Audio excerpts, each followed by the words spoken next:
Whilst the Waldensians lived on the Italian side of the Alps, a group with similar faith lived on the French side, stretching across southern France from the Alps in the east to the Pyrenees in the west. They had the Bible in their own language, and they were a freedom-loving, industrious, and prosperous people.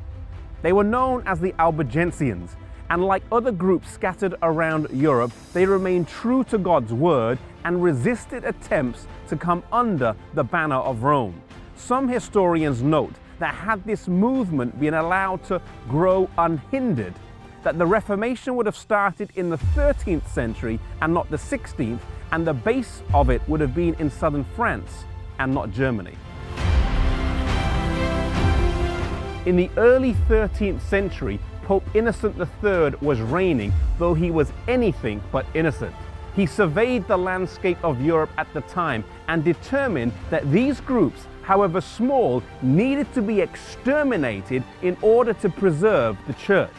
He issued an edict that authorized the killing of all such believers.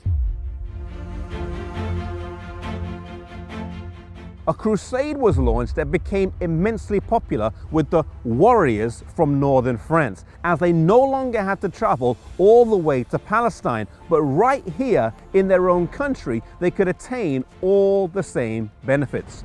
They were told that by killing they would wash away their sins, that they were entitled to the property of those whom they killed, and that when they died they would immediately go to heaven. All of this was promised in return for just 40 days of service. One can only imagine the type of people who made up the armies that came down here to southern France. Year after year, from 1209 to 1229, for 20 years, this crusade was waged against the Albigensians by Pope Innocent III. During the first season, the Crusaders attacked and conquered the city of Toulouse. They then made their way south in July of 1209 to the city of Béziers. As the forces were gathering around the city in large numbers, the men made a rush to attack them before they had a chance to fortify the camp. It was in vain though, and the assault was repelled. As they hurried back to the city, the Crusaders mingled with the citizens and made their way into the city before they had a chance to close the gates. There was now a problem. What would they do? There were Catholic Crusaders in the city alongside the Albigensians. Upon consulting the papal legate, the reply was given: kill all, the Lord will know his own.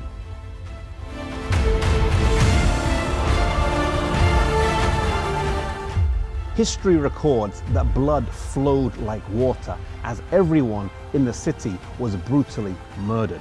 No one was spared. Even those who sought refuge in the church were cut down. The population of the city at the time was around 15,000, but on that fateful day, historians estimate that around 60,000 people were here, as people from the neighboring villages and towns had come here seeking refuge. After the killing, before they left, they set fire to the city, burning everything to the ground. Not one house was left standing. Not one person was left alive. Other towns and cities in the area would fall as well, suffering the same gruesome fate. Even though they were not a race of people, but rather a group who shared the same faith, the destruction and systematic killing has been compared in some circles to genocide. The prestige of the papacy suffered greatly during this time as news of the slaughter spread throughout Europe. The Albigensians were not totally wiped out though, and small pockets of them did remain over the centuries. Perhaps most tragic was how the propagators linked divine salvation with murder, a dangerous combination then and still today. We should never allow religious extremism to take away freedom of worship.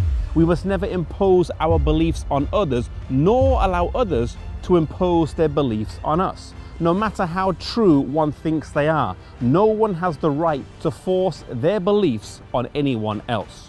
One thing that God has given to us is the freedom of choice. the freedom to love God in return for the love that He has given to us. May we be gracious in how we share our faith and our beliefs, giving other people the room to make their own decisions as they are led individually.